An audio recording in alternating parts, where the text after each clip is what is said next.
concluimos el estudio del libro de Baikra y cómo hemos estado tratando de aprender los nombres de las parashot. Entonces, ¿alguien que quiera compartir los nombres de las parashot de Levítico, Baikra? Hermana Rosy, ok, bien fuerte, hermana.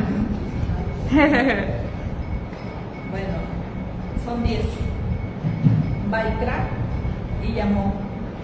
Sab, ordena. Shemini, octavo.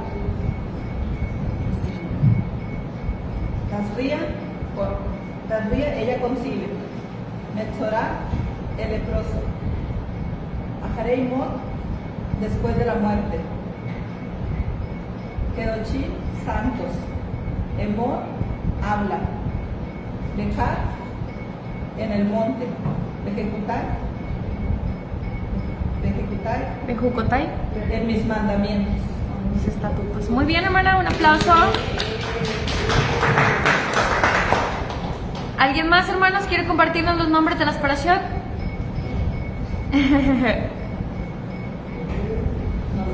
¿Hermana Belita? Sí, pero Ok, hermana, como se las haya aprendido. Baikra, Ajá.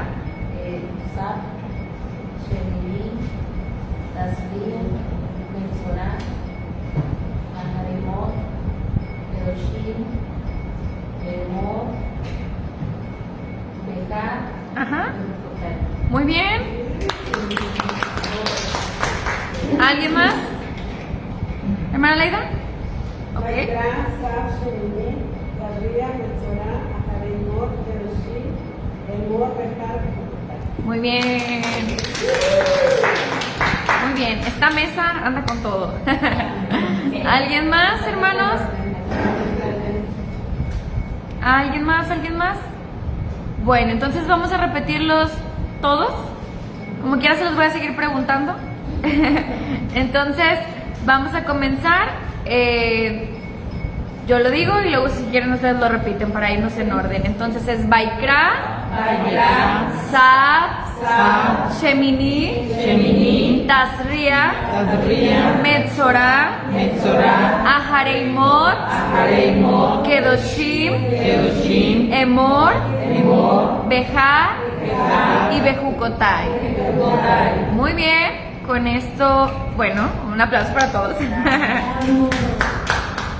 Bueno, hay que seguir tratando de aprendérselas, hermanos. Yo creo que las de Baikra son de las más sencillas. Como que luego no sabemos el nombre de la que sigue porque nos las hemos aprendido juntas. Hay 3 dobles. Sí, ajá, por las dobles. Bueno, entonces vamos con la Haftará de esta parashá, que se encuentra en el libro del profeta Jeremías.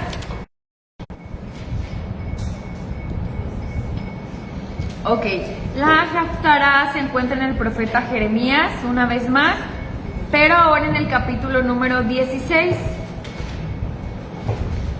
desde el verso 19 y hasta el 17, verso 14. 16, 19 al 17, 14.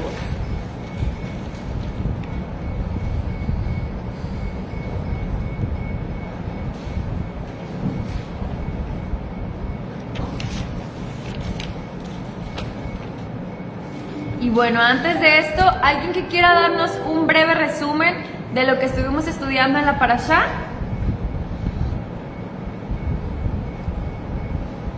Solamente para tenerlo ahí fresco y poder, pues, facilitar el encontrar la relación con lo que vamos a leer a continuación.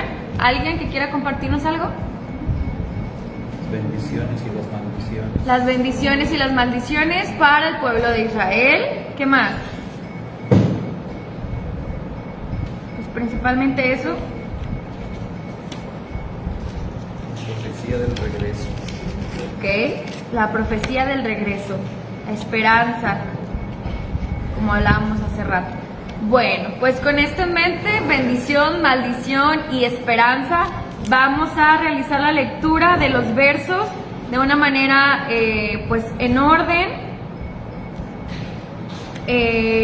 comenzando conmigo, y vamos a seguir aquí con la hermana Mari Félix. Entonces les pido que tengan su Biblia abierta que pongan atención a la lectura para que podamos seguir una lectura fluida. Jeremías 16, 17. ¿Sí?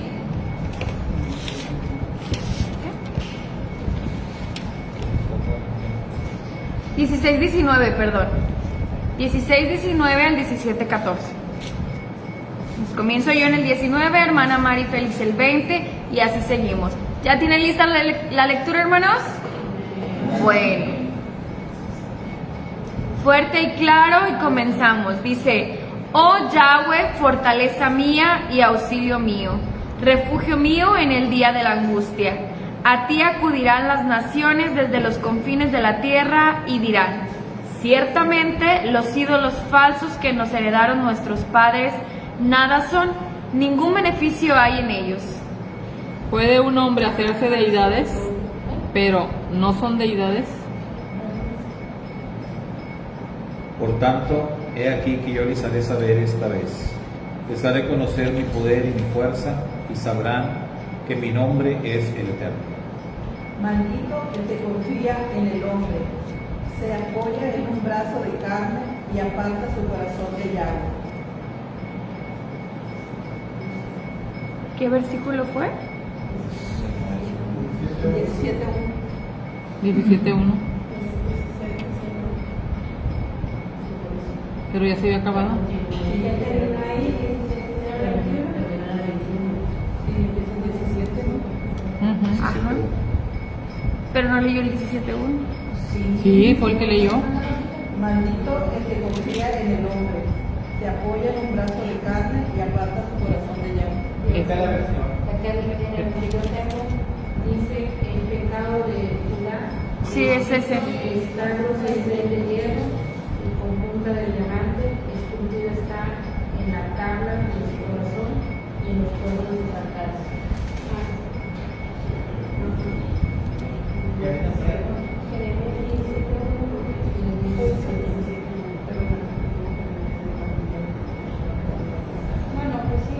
Bueno, ok, sí, el 2. Bueno, leo menos. El pecado de Judá está consciente de hierro y punta de diamante, que esculpido está en la tabla de su corazón y en los cuernos de sus altares. Mientras sus hijos se acuerdan de sus altares y de sus imágenes de acera que están junto a los árboles frondosos y en los collados altos, por el pecado de tus altares en todas tus fronteras, haré tus riquezas un montón en el campo y un despojo de todos tus hombres.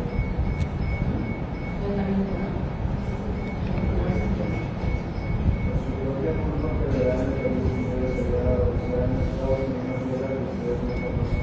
Es un gran enemigo que perderá todos los padres. Así ha dicho Jehová: maldito el varón que confía en mi nombre, y pone carne por su brazo y su corazón se aparta del Eterno.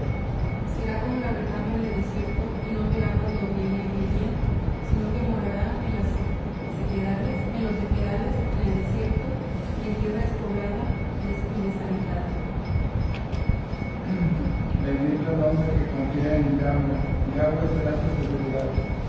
Será como agua plantada cerca de agua, que extiende sus raíces junto al río, no teme cuando viene el calor, y su follaje es soberano.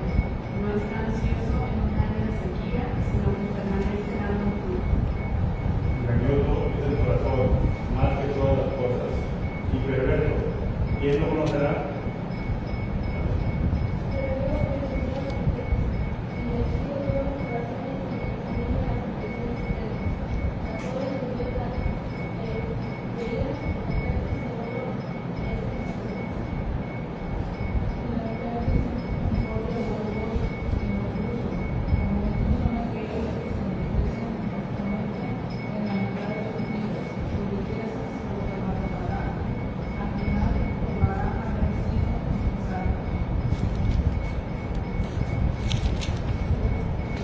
Otro trono de gloria exaltado desde el antaño, nuestro sagrado santuario.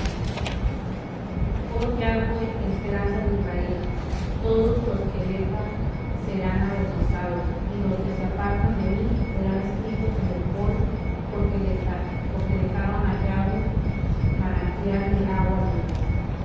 Sáname, oh Yahweh, y que quede sano. Sálvame y que quede salvo, porque tú eres mi gloria. Ok, hasta ahí. Bueno, hermanos, así con la lectura, a lo mejor no la hubo por ahí algunas que no se escucharon muy bien, pero pues por eso estábamos siguiendo la lectura todos con nuestros ojos. Entonces, quizá pudieron detectar algunas palabras o temas en común. Pero pues ahorita vamos a hacer algunos comentarios.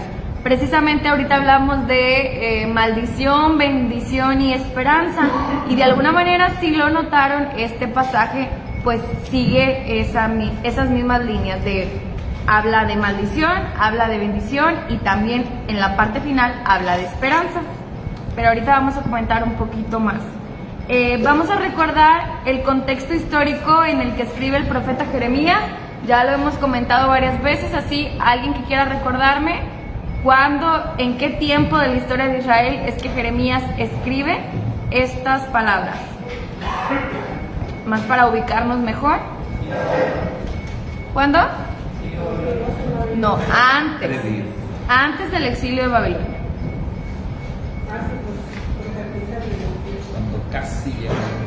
Cuando ya, acuérdense, el capítulo anterior de la semana pasada era 32, 33, y ahí decíamos que ya estaba rodeada la ciudad, pero aquí apenas vamos en el 16, y esto era previo a que entrara y sucediera el exilio, fue antes.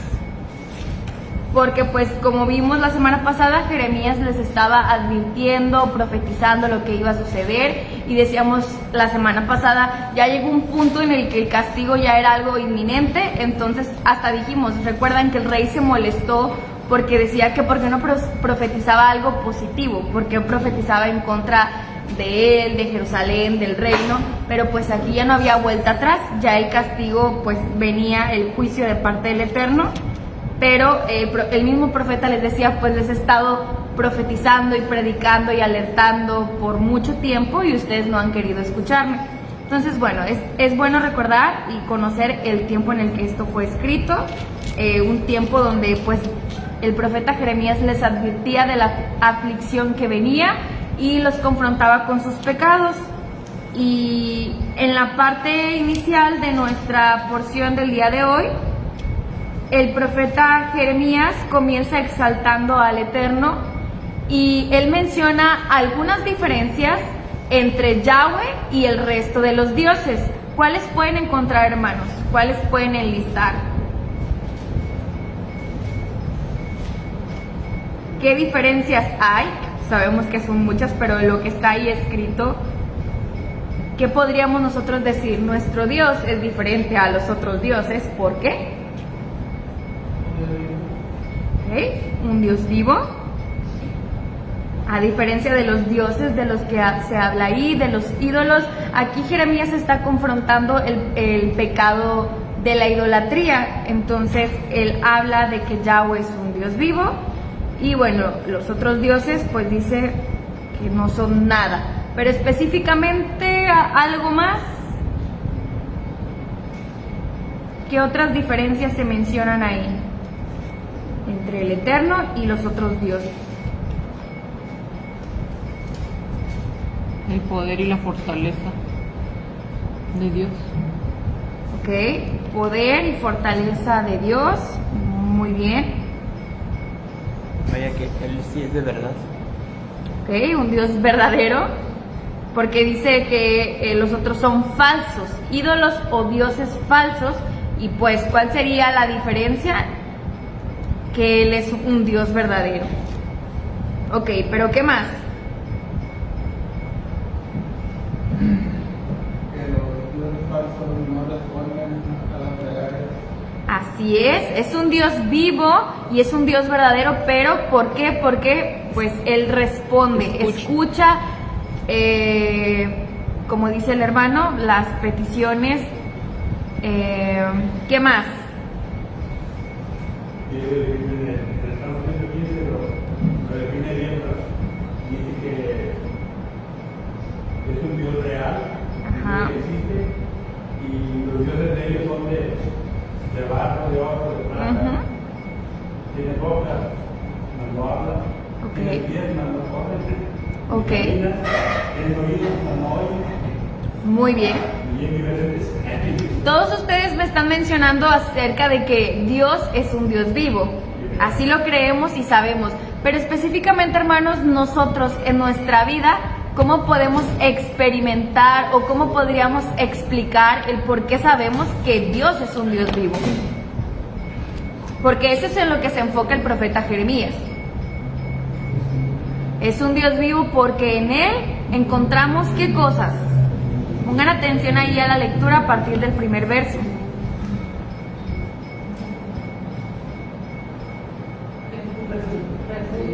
Ok, ¿qué más? Bueno, comienza diciendo, oh Yahweh, fortaleza mía. Él es un Dios vivo y verdadero y todos aquí podemos testificar que Él es nuestra fortaleza, nuestra fuerza. Principalmente en qué tipo de momentos? Pues donde nos sentimos débiles, donde nos sentimos así sin fuerza, sin ganas. Entonces Él es pues la mano que nos ayuda y nos levanta y en sus brazos nos carga y nos llena de fortaleza en medio de la aflicción. Y entonces todos nosotros hemos experimentado eso y por eso sabemos y conocemos que Él es un Dios vivo. Además de fortalecernos, el Eterno, dice Jeremías, que es ¿qué, hermanos? ¿Su qué? Refugio. Bueno, antes, su auxilio. No sé cómo digan sus versiones. Primero dice fortaleza mía y después dice Mi fuerza. fuerza y después Fortaleza. fuerza y fortaleza, ok. Mi versión dice auxilio. Fuerza mía y refugio mío en tiempos de... Ok, fuerza, les digo, mi versión dice auxilio. Eres mi auxilio. O sea, es en momentos de necesidad y de dificultad, es nuestro auxilio, el único que va a poder ayudarnos en esa situación, nuestra ayuda, nuestro socorro. Y dicen también nuestro refugio. ¿Y cómo entendemos esto de refugio, hermanos? Que el Eterno es nuestro refugio. Que nos cobija, que nos Ok. abraza, nos consuela. Nos consuela, nos abraza. reconforta. Ok, nos protege. ¿Un refugio para qué sirve? ¿Para qué servía? Para protegerse. Se protegían ahí de los enemigos, se escondían de las amenazas y en ese refugio te sentías seguro. Entonces el Eterno nos otorga seguridad, nos otorga cuidado, protección. Todo eso Jeremías obtenía del Eterno. A diferencia de los dioses de los que se habla ahí, dice que las naciones acuden a ellos. ¿Y qué obtienen de ellos, hermanos? Pues engaños. El mismo verso lo dice. ¿Qué? Engaños. Ok, engaños. Pero ¿qué más? Dice la parte final. Los ídolos falsos que nos heredaron nuestros padres, nada son. Mi versión dice, ningún beneficio hay en ellos. ¿Cómo dice su versión? Parte final del verso 19. Cosas que son inútiles y sin valor. No hay provecho en ellos, cosas inútiles y sin valor. vanidad y no hay en ellos provecho. ¿Ok? Nada de provecho. Mientras que en el Eterno podemos encontrar en Yahweh nuestro Elohim todo lo que hemos mencionado: cuidado, seguridad, abrazo, consuelo, fuerza, fortaleza, ayuda, socorro. En los ídolos falsos que se habían hecho los hijos de Israel no había ningún beneficio, nada de provecho. Y entonces el profeta Jeremías comienza con estas palabras, pues diferenciando a Yahweh del resto de los ídolos falsos.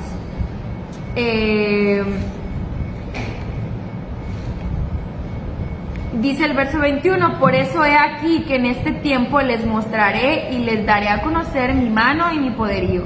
Entonces sabrán que mi nombre es Yahweh. Y bueno, pues desafortunadamente el pueblo de Israel siguió el camino de la idolatría, y el capítulo 17 nos habla acerca de las consecuencias de ese pecado. A pesar de todo lo que Israel obtenía de mano del Eterno, todo esto que mencionamos que estaba a su alcance y que ellos podían experimentar, pues muchas veces cambiaron todas estas cosas por cosas vanas, por nada provechoso. Y con esto quizá también a veces nosotros nos podemos identificar, pues cuántas veces no hemos cambiado algo que verdaderamente vale la pena por, como leíamos ahorita, algo totalmente vano e inútil, que no nos sirve para nada, que no es provechoso.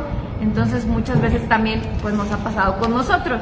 Digo, no hay que sentirnos como que ay, esa generación eran tremendos, porque nosotros también en el día a día pues a veces todavía tenemos dificultad con cosas así. Y bueno, en el verso número 17 les decía, vamos a comenzar a ver las consecuencias. Dice que el pecado de Judá, porque recuerden que aquí está profetizando a casa de Judá, ya parece entonces casa de Israel había sido esparcido, entonces habla acerca de su pecado y lo describe como un pecado, utiliza aquí unas figuras. Mi versión dice con punta de diamante y con pluma de hierro. ¿Cómo dicen sus versiones, hermanos?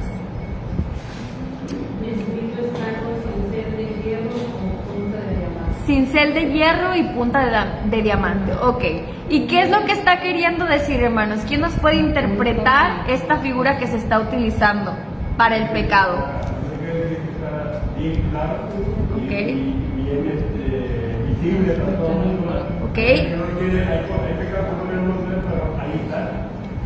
Ok, claro y visible. Es difícil de quitarlo. Difícil de quitar, ok. Recuerden que en aquellos días un método que se utilizaba para dejar algo escrito y que no fuera fácilmente borrable eran precisamente estos métodos que se utiliza aquí. Era algo que se iba a quedar ahí por mucho tiempo y que pues difícilmente ibas a poder quitar algo que había sido tallado así a mano, como dice ahí, con cincel de hierro. Entonces,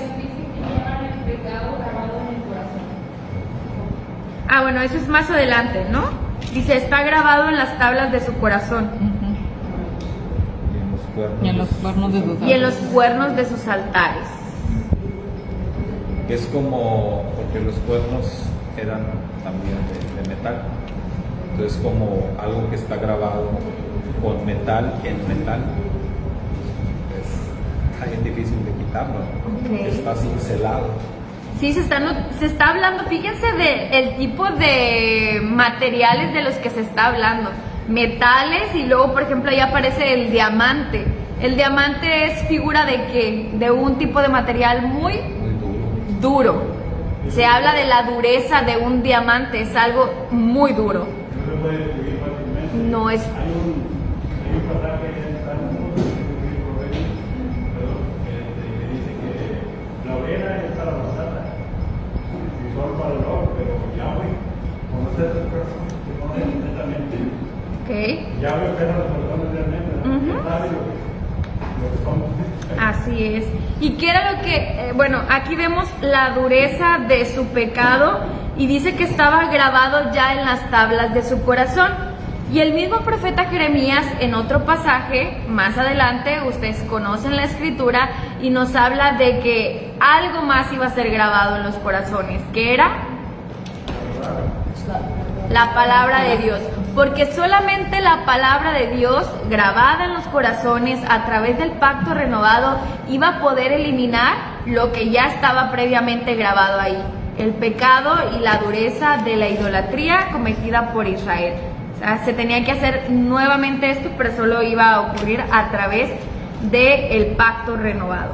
Pero eso iba a ser más adelante. Entonces, hay esperanza más adelante en este mismo libro, pero ahorita, bueno, estamos hablando acerca de las consecuencias del pecado.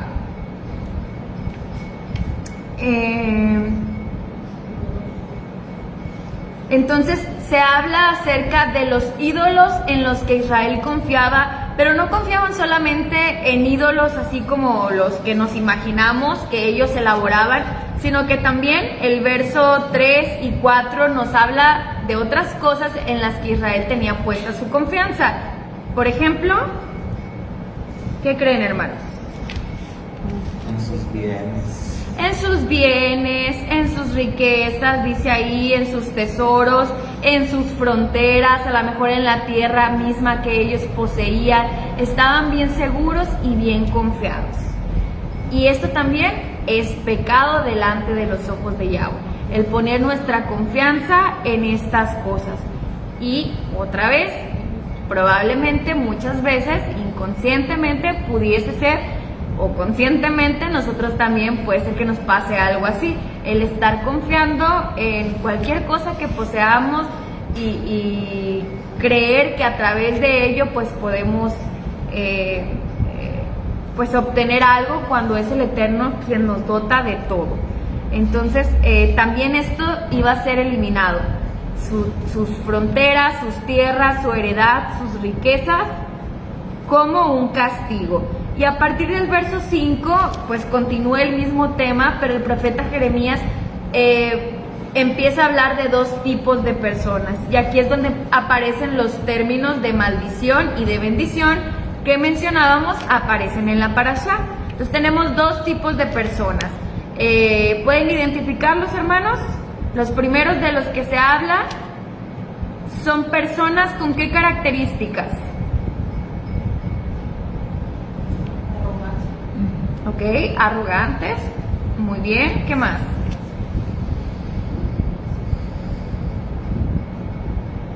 Confían en ellos mismos y en los demás. Ok, confían en ellos mismos o en otras personas. Hasta ahorita primero empezamos diciendo, bueno, hay personas que confían en ídolos, en dioses. Bueno, hay personas que confían en las riquezas, en sus posesiones, en sus bienes. Y ahora estamos viendo que hay personas que confían en ellos mismos o en otras personas, en seres humanos que los rodean, también ponen su confianza. Y esto también es pecado delante de los ojos de Yahweh. Y aquí estas personas son comparadas a ¿qué, hermanos?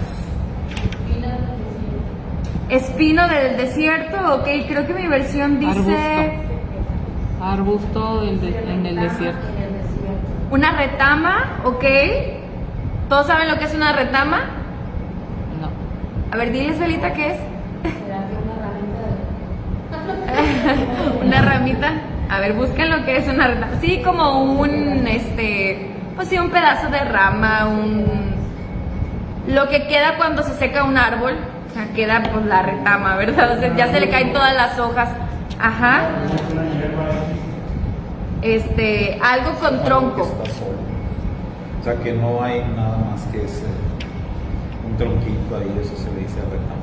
Ok, muy bien. Entonces vamos a pensar en esta figura, hermanos, y tratar de descifrar qué es lo que el profeta Jeremías quería decir al hacer esta comparación. Un hombre que es comparado con como dice ahí, con una raíz, con un tronco en un desierto. ¿Qué es lo que querrá decir? Es una persona que No prospera. Porque movía humanidades, sin algo como esto.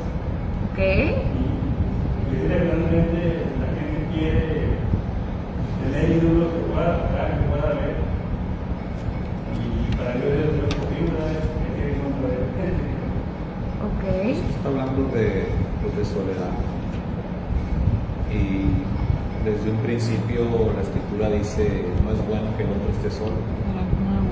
Pero aquí, como está hablando de una maldición, pues está hablando de que te vas a quedar solo.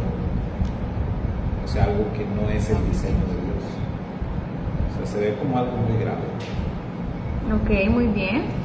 Mire, si buscan retama por ejemplo, en algo de botánica, dice que es un arbusto con ramillas delgadas, flexibles y de color verde ceniciento, así como muy cenizo. Hojas muy escasas, muy pequeñas, lanceoladas, no sé qué sea, pero pues habla como de algo muy así. Flores amarillosas muy pequeñas, racimos laterales que se cuelgan, que están como péndulos, de una semilla negruzca, que crecen en zonas secas y soleadas de la región mediterránea. Porque bueno, si vemos la versión hebreo, creo que sí aparece como el nombre de este árbol en la versión en hebreo, como un árbol específico. ¿Mande? El tamarisco. No es el tamarisco, no recuerdo la palabra. De hecho hay un árbol Pero- que se llama así, que se llama retama. Ok. Es así como espinudo, así como tú lo mencionaste ahorita, igual de esas flores, esos racimos de flores amarillas, muy bonita, la hoja es muy pequeñita, pero esos son los racimos que da de flores. El Ok. árbol está espinudo, Ujú. está así, o sea, es un árbol grueso pero trae espinas, pero da esa clase de ramos de flores amarillas muy bonitas de hecho, pero si el otro sí está pequeño. Bueno, mira, aquí si yo pongo retama me sale como algo así. No sé si alcancen a ver, como con unas ramitas muy frágiles. Ajá, ¿sí? En hebreo dice que es araba. Arabá. Sí, pero parece que es un juego de palabras con la palabra... Acá será como el tamarisco en el arabá. El tamarisco en el arabá. A ver, permítame, para no dejarlos... No sé cuál sea el tamarisco, porque no conocemos aquí mucho de árboles, pero ya nos podemos dar una idea, ¿no? Es bueno... Y dice que es un árbol con hojas muy delgadas y casi seco siempre. Dice, según Nogá Areubeni, un experto en plantas de la Biblia, en hebreo el nombre de este árbol se llama Araj, que suena similar a la palabra maldita, Arur, y esto es un juego de palabras central en este poema. Entonces, lo que él explica es que en hebreo se debería leer algo como Arur, Arar, como un juego de palabras, maldito y este tipo de árbol, es lo que él menciona. Hay otras opiniones sobre este árbol, que era un árbol que solamente crecía mucho en las regiones de Sodoma y de Gomorra, y que cuando fue destruido como que este árbol había quedado maldito. No sé, son distintas opiniones, pero bueno, lo que nos llama la atención es las características del árbol. Decíamos, en base a todo lo que hemos descrito de este tipo de árbol, un árbol pues con ramas muy delgadas, que se balancean como péndulo, que están en un lugar desierto. Decíamos, ¿de qué tipo de persona podríamos estar hablando? Tratando de entender la figura. Ya el pastor nos explicaba, pues una persona sola, solitaria, que finalmente va a quedar en soledad. ¿Alguna otra cosa, hermanos, que ustedes interpreten de esta figura? ¿Un ateo? Ok. Sí, es un juego de palabras que dice ar. Arur, Arar. Ok, es correcto. ¿Alguien más, hermanos? Esta es una persona que ¿por qué será descrita así? Como algo sin vida, sin esperanza de futuro. Ok, sin vida, sin esperanza de algo futuro, muy bien. Que ¿Qué no más? prospera. Que no prospera, ok. No cumplió su propósito. No crece. No crees, ok, muy bien. ¿Qué más? El hecho de que se balancee como péndulo, dice aquí la descripción, ¿qué les hace pensar en una persona que Débil. inestable, débil? Dice aquí algo que a veces hasta se vuelve insostenible, las ramas se vuelven insostenibles y se caen. Entonces recuerden cómo empezamos el pasaje, diferenciando entre lo que nos otorgan los dioses falsos y todo esto y lo que obtenemos del Eterno: fortaleza, seguridad, confianza, refugio. Y bueno, una persona que está confiando ya sea en estos ídolos, en distracciones, en cosas vanas, en riquezas, en posesiones, en personas o en ella misma, finalmente va a ser una persona insostenible, una persona muy débil, que pues no va a encontrar, cuando caiga no va a encontrar un colchón en donde caer, ¿verdad? Va a caer con mucha facilidad porque pues realmente no está siendo soportada por el Eterno mismo. De este tipo de personas estamos hablando, y cada vez que nosotros pues cometemos el error de confiar en cualquiera de estas cosas que hemos mencionado, pues el golpe va a ser duro, hermanos, porque no vamos a tener dónde caer y vamos a ser así, muy débiles, y pues como dicen, no están cumpliendo su propósito, no es algo que florezca, que dé fruto. No está nutrida. No está nutrida, exactamente, no está nutrida y finalmente quedará desierta y desolada. Esto es el tipo de persona de la que estamos hablando, bueno, de la que el profeta describe como maldito. Y después, en el verso 7, habla de bendición para otro tipo de personas, que son aquellas que, a diferencia de confiar en todo lo que hemos mencionado, su confianza está puesta en Yahweh. Y en el verso número 8 también es descrita como un árbol, pero un árbol pues muy distinto. Un árbol dice que plantado junto a las aguas, que esparce sus raíces cerca de la corriente. Ahí se hace una descripción. Entonces, de igual manera, hermanos, vamos a tratar de entender qué es lo que el profeta estaba queriendo decir con esta figura. Entonces, aquí estamos hablando de una persona que tiene ¿qué características? Que tiene vida, o sea, que tiene... Así como lo describe el profeta, me recuerda mucho al Salmo 1. Al Salmo 1. El Salmo 1 de bienaventurado es aquel que confía en el Señor, que será como árbol que será plantado cerca del río, que su hoja no cae y da fruto a tiempo. Sí, de hecho, pues hay otro también pasaje dentro de Jeremías y también que se creen que están basados en el Salmo 1, como si él tuviera acceso a este salmo. Entonces, tomándolo así, pues el Salmo 1 dice: bienaventurado el varón bueno, pues es de ese tipo de persona de la que estamos hablando, o lo que el profeta querría estar transmitiendo. Entonces, dice, como árbol plantado junto a las aguas, nos habla de una persona que está firme. Pues ya dijimos todo lo opuesto, hermanos, es más fácil. Si hablábamos de alguien débil, pues esta persona está firme, fuerte. ¿Qué más? Nutrido, ok. Esparce sus raíces cerca de la corriente. Entonces, sí está bien cimentado, ¿verdad? Sus raíces están bien cimentadas, no va a ser bien alimentadas. Ajá, así es.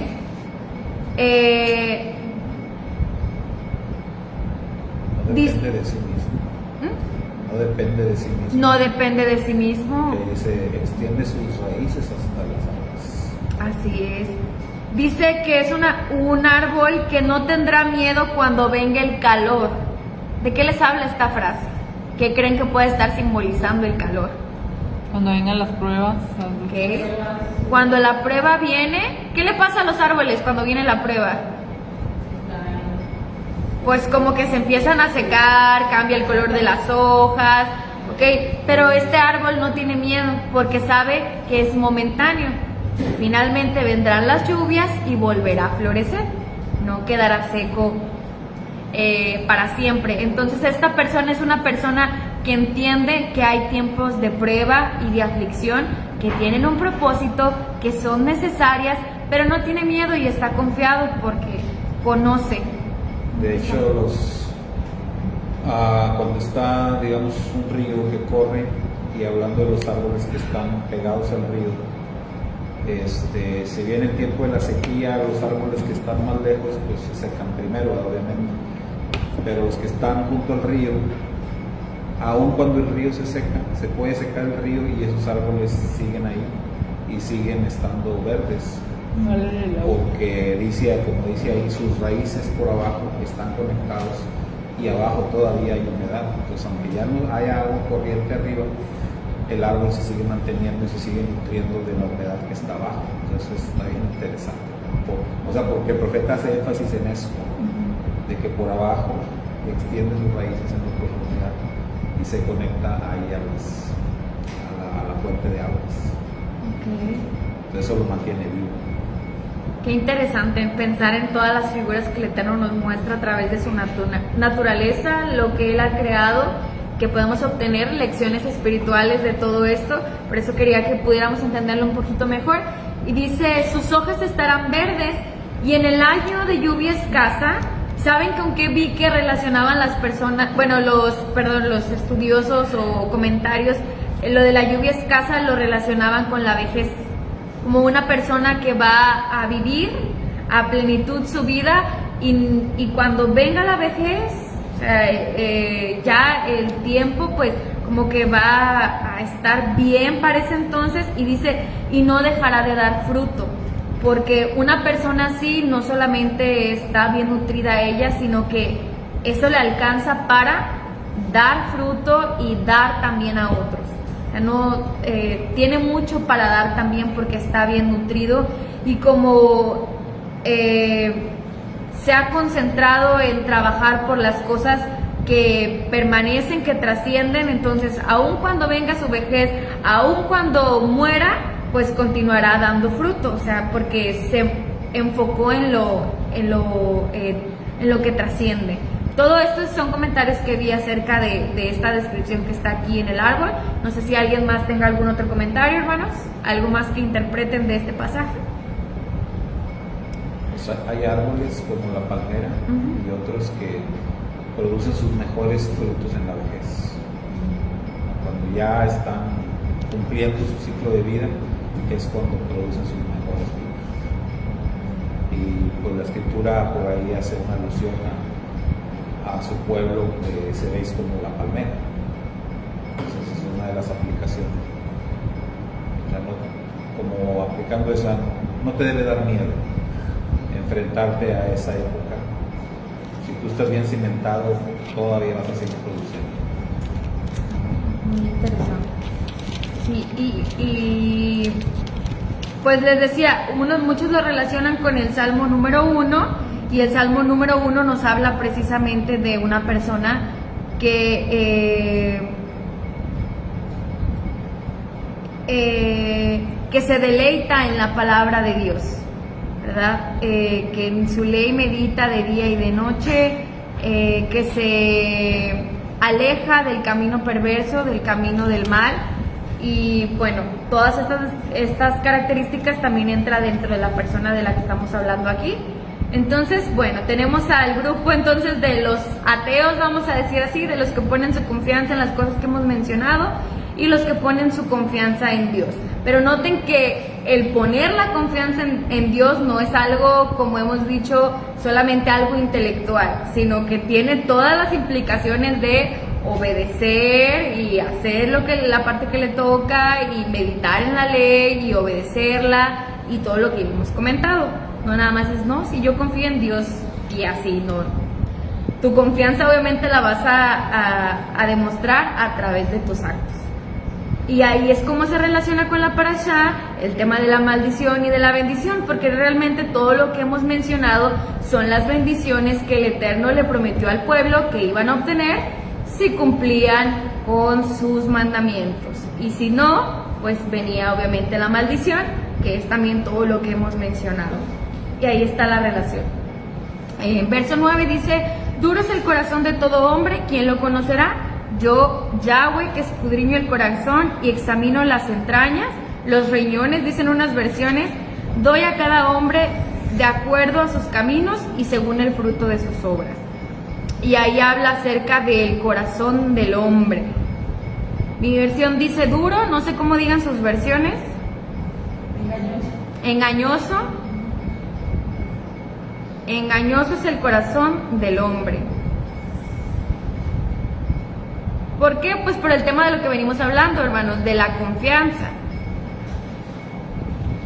Y de que el hombre muchas veces puede creer, ¿verdad? Sabemos que el corazón se refiere pues a la mente, y puede creer en su mente que puede poner su confianza en una cosa o en otra, pero pues el corazón es engañoso.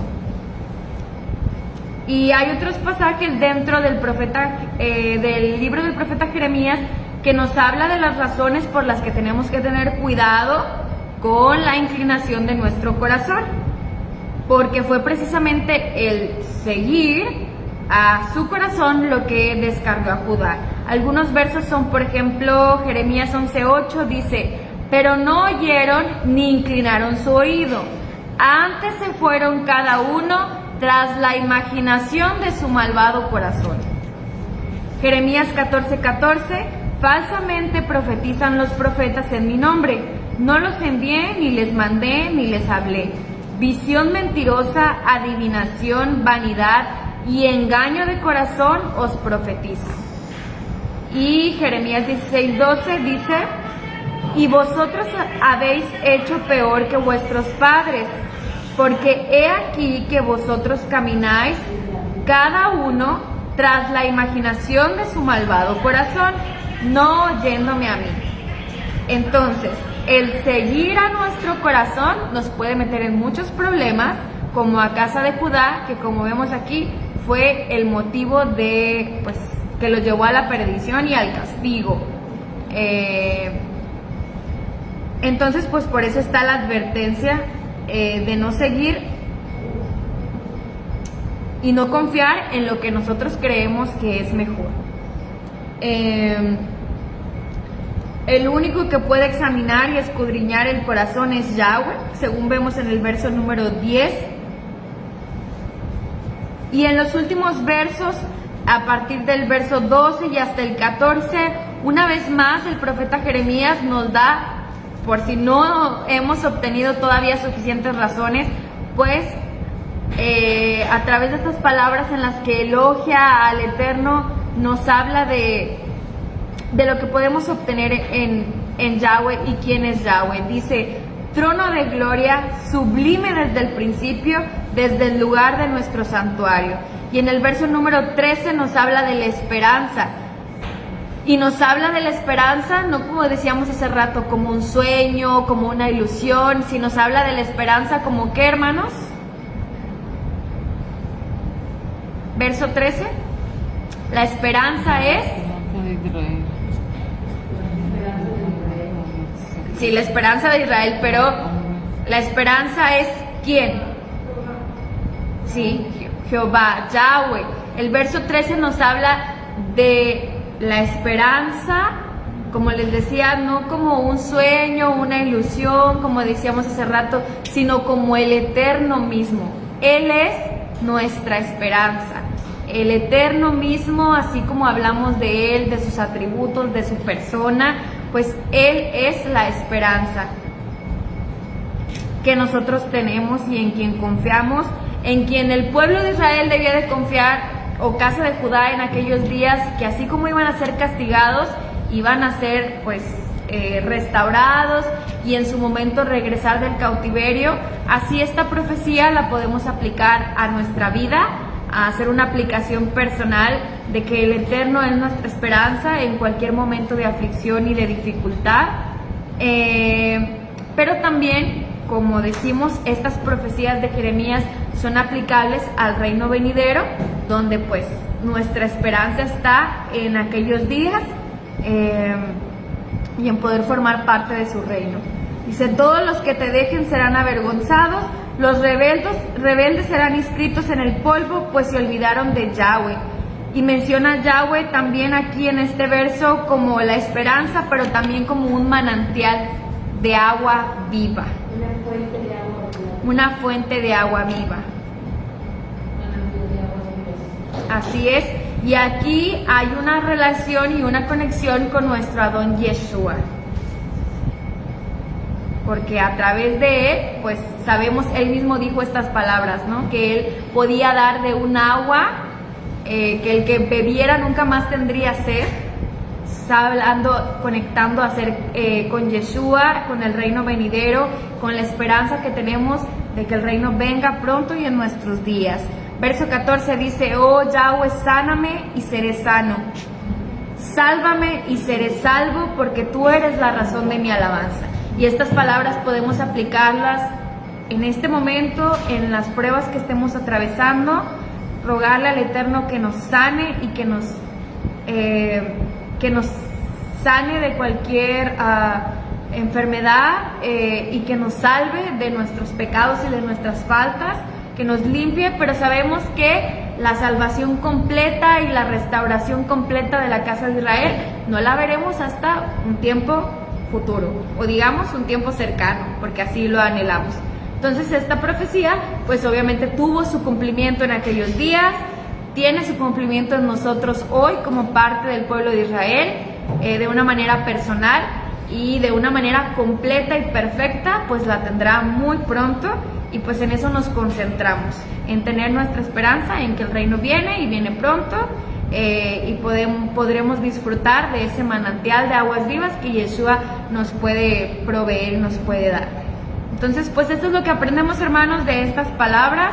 Yo creo que son palabras muy apropiadas por estos momentos de prueba en los que estamos atravesando, que nuestra confianza permanezca firme en el Eterno, que no pongamos nuestra confianza en ninguna otra cosa, persona, recurso, ni nada más que en el Eterno, y seamos bendecidos y seamos benditos y obtengamos todo lo que el Eterno nos promete como recompensa de poner nuestra confianza en Él.